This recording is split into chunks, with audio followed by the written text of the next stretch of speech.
friends, welcome back to another video of Harmony's My Creates.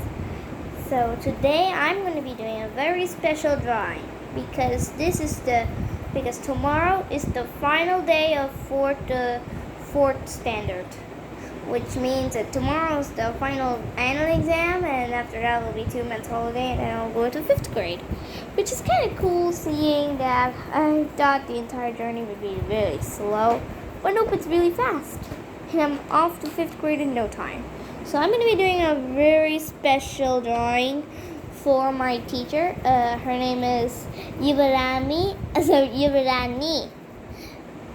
And yeah, let's get started. I actually finished sketching most of it so that you don't get bored. Okay, I'll put my mask on in case I accidentally flip the camera, because you know that's something I don't want. Okay, put it on. I just hope I can still see, because that's something not being able to see. Also, I only have a 20-minute time limit. Like, I wonder why. Okay. So let's get started. Okay, let me just try to draw the eyes. Alright, while I'm drawing, to not bore you with all the drawing details, how about I tell you about all of my medical experiences starting from November. So, on November on November 6th, I tried to make a video after not being able to publish for so long because my mother had my baby brother. You can hear him crying in the background because my mother's trying to put him to sleep. I tried to make a video, but I couldn't upload it. But the next morning, my mother decided to put a holiday for me because she felt bad for me. She said I had to do a lot of work in return for the holiday. But then, in the afternoon, I suddenly started feeling weird by being cold, for an example. But the weird part is, I felt completely fine in the morning. When she first saw this, she just shrugged it off. But later, when I began to literally turn off the fan and cover myself with blankets, she knew something was wrong. She decided to take my temperature, and saw it was at scalding hot temperatures. She immediately thought that I had a fever because symptoms like these are usually unusual when I'm healthy. And so she rushed me to bed, but for the next 2 days, my fever did not improve, and actually started getting me leg pains. It felt like my legs muscles have been twisted, and if there was a surgery to remove it, I'd be completely fine. But that's just part of the fever, I thought. It was so painful that I couldn't even walk. It was really, really, really painful. And then on the 13th of November, maybe just 3 days before that, 10th of November, I think. So, estimated 10th of November, my mother decided to take me to the hospital. I prayed that I didn't need an injection, because if I did, it'd be so painful. Dr. Mary, if you're watching this, please do not say that the vaccines are not painful. Thankfully, the doctor said that needles aren't necessary, but said if the fever did not improve, then we had to return after 3 days. If the fever did not improve in 3 days, then we have to come back to the hospital. So, unfortunately, 3 days later, my fever did not improve. The night before, I had to go to the hospital again. My mother said, please do not worry. I will actually get you the Crayola Crayons if you go to the hospital and be brave. Whoopsies. Brave. And that's how I got my Crayola Crayons. Fast forward to tomorrow, I actually stayed up for 2 o'clock. I went to the hospital again, and they said I needed a blood test. Worst nightmare reactivated. I immediately started freaking out. My mother tried to calm me down, but it failed until I eventually had to get the blood test. My mother was like, oh my god, please calm down. At first I had to sit down, but I still wasn't budging, so they made me lie down. Nope, no. I do not want to lie down when I'm having a needle, because that's gonna and to activate if I have trypanophobia in me, which is basically a fear of needles, more common in children. That was instantly activated, and I was freaking out. My mom tried to come in and help, but it failed. My dad also came, but failed. And then when I had to come out because other people were getting impatient, my mom said that the other mothers were calling her a bad mother. Like, seriously? Is that a form of guilt trip or what? So eventually, I had to go to the lab themselves just to get a blood test.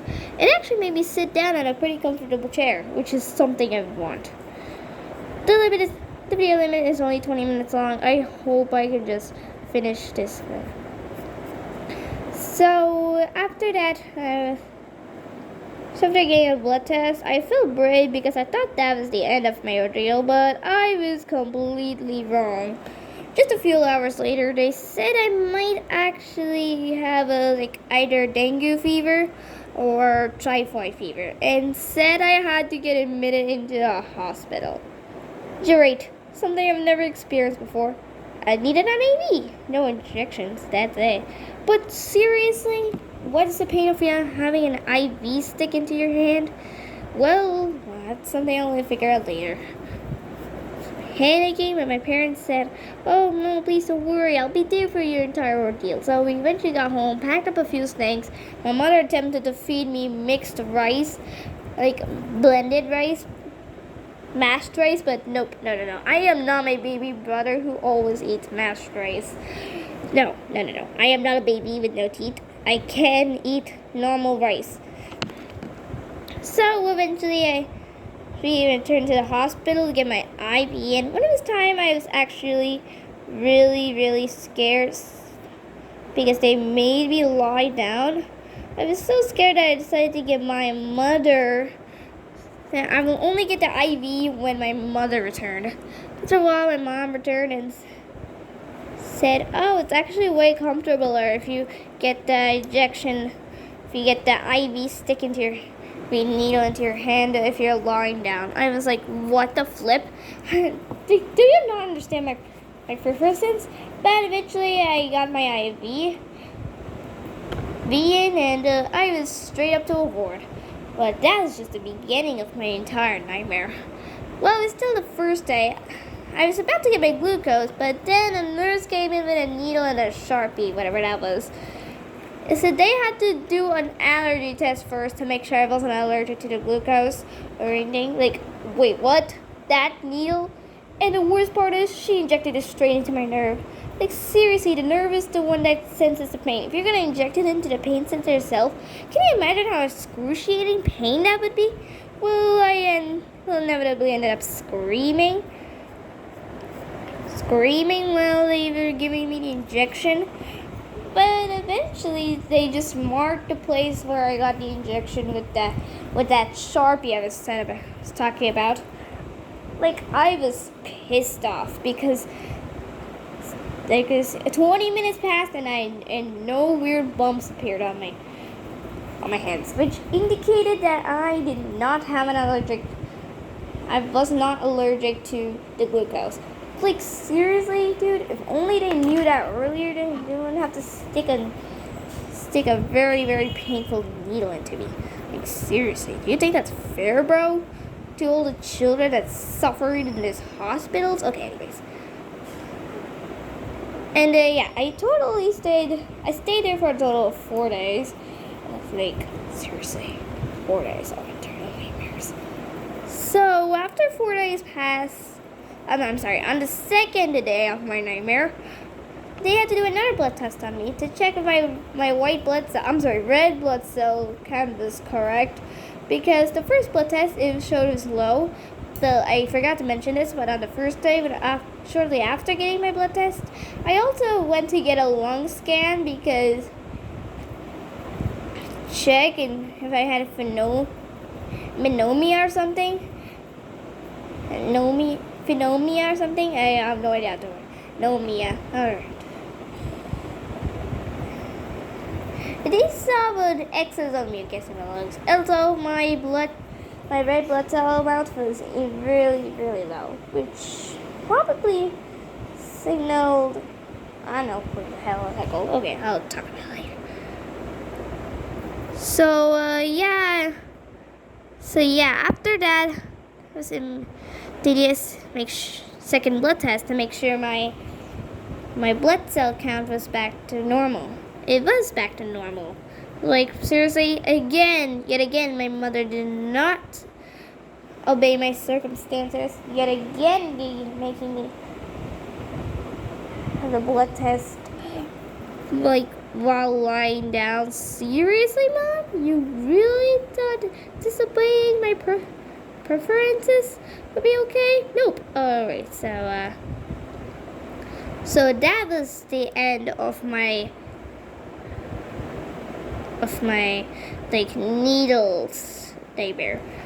For the next 2 days, I saw nurses with needles in their hands. I thought they were gonna poke it straight into me, but in reality, they're just gonna poke it into my IV bag for, like, I don't know, nutrients. The glucose made me feel less hungry, but almost all of the nights I had iglees with sugar. Yay! What a nice combination. On the fourth, and almost all of those times I was watching videos of how to comfortably sleep. Like, I wish I was also like that, but nope. I had to sleep in a flipping hospital bed that at least can be adjusted, unlike our home beds. So on the fourth day, they promised that they'd be getting rid of the nightmarish IV, which is not allowing me to eat by my right hand. Instead, it had to be removed by Sunday because apparently that needle thing had to stay in for a whole week so that the next time I get the same illness, because that IV would work. Otherwise, it won't work and I have to use a different IV. And if I get the bacteria gain immunity to all IVs, then it would be a really big problem unless a fever would appear. So every 30 minutes,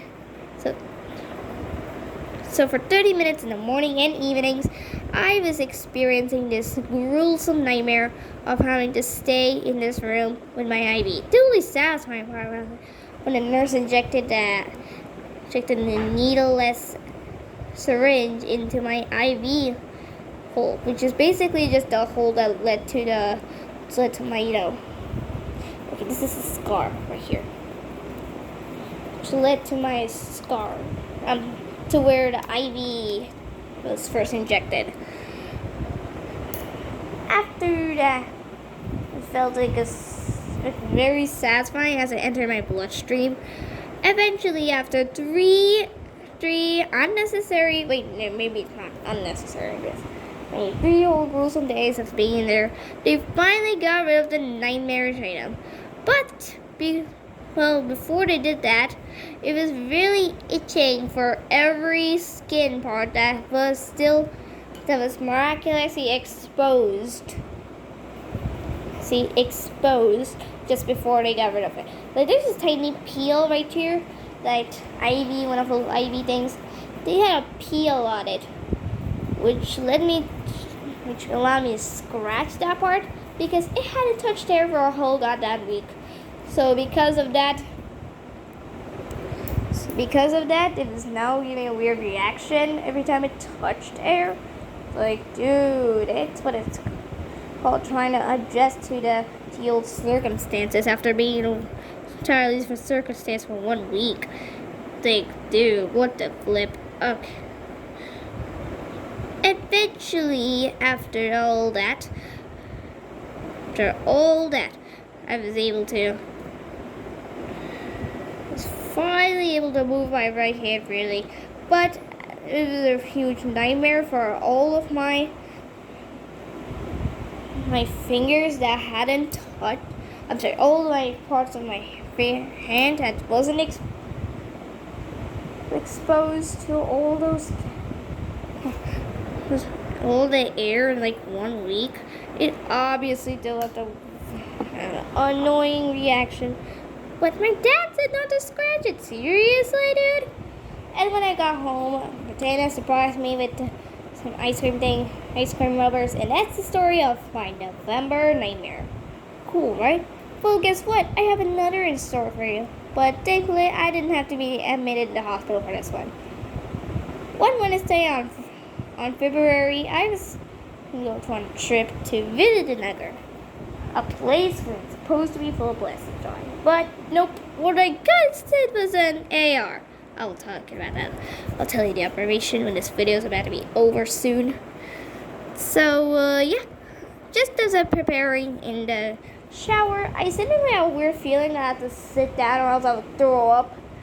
My mom thought it was also strange, since the last time I had that feeling was for my 9th birthday, except no ARs were included. It's just a weird sickness that caused me to vomit in the 1st grade classroom. Very embarrassing.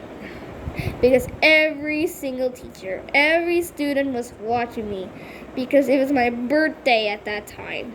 Like, seriously, dude? You gotta throw up on your 9th birthday? That's like throwing up on your...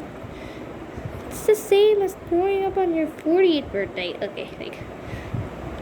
I mean, on your birthday when you're in your retirement. You throw up. Like, there's actually chances that you die. More chances that you die on your birthday than any other day. Say, seriously, God? Why'd you have to make it a birthday? Was I about to die when I vomited? Well, it was kind of red, but that was not because of blood. It was rather because I had takari chutney this morning, which made a peach color. Wow, great. Alright, back to like a year later, almost 2 years later.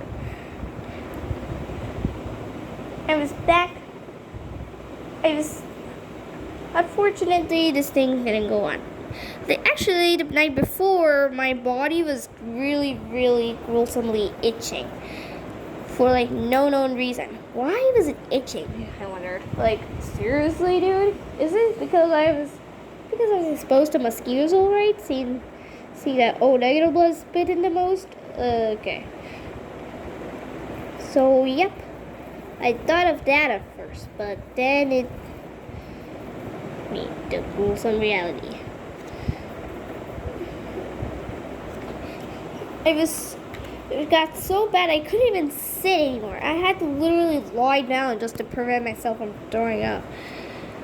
And Chitty arrived. I was supposed to be excited, but thanks to this weird feeling, I was unable to even stand up and say hello to Vaishnavi. Like, oh god, it was a really, really bad experience where you're immobile, probably feeling like you have LID or something, but nope, you don't. I'm sorry, LAS. But no, you don't have that because you're too young. Wait, youngsters can also get that crap that. So, anyways, this video is about to be over because my time limit is 20 minutes and 57 seconds. I will continue this video in shorts. Don't worry about that. So, yeah, as I was saying, it was a gruesome nightmare just to even get up. So my mother actually said, okay, it's okay to throw up. Go throw up. So I went over to her. A few seconds later, that ungodly nightmare came out of me. Seconds later, the ungodly nightmare came at me just as expected. But the worst thing is that wasn't even gonna happen once. When I entered the car, I was kind of nauseous, but I didn't want to tell my mother since she panicked like crazy. But then mid-trip, I ended up throwing up again. Thankfully, my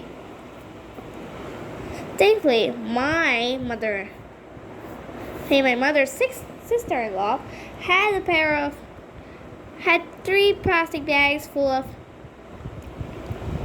of sheets for the pamper, her baby Vaishu's pampers, and they were able to use that as vomiting pads. Vomiting plastic tubes. Like, okay, that was an ungodly experience. As I had to go outside and throw up. But the thing is, that was not gonna happen. Not going to be the last time it's gonna happen. Because the third one, I still threw up, and I and they were too crowded to even park. So do you know what I had to do? I had to throw up in the car itself. Eventually we reached the... Or I have to speak quietly. Eventually we reached the place where the function would be happening. Thank God my experience of throwing up over and over was eventually over. But the thing is, this was not going to just stop. Well, it's going to stop in the form of throwing up, but it's not going to stop in the form of other things that have yet to occur. So shortly after that, alright, let me just stop talking because this video has less than 20 seconds left.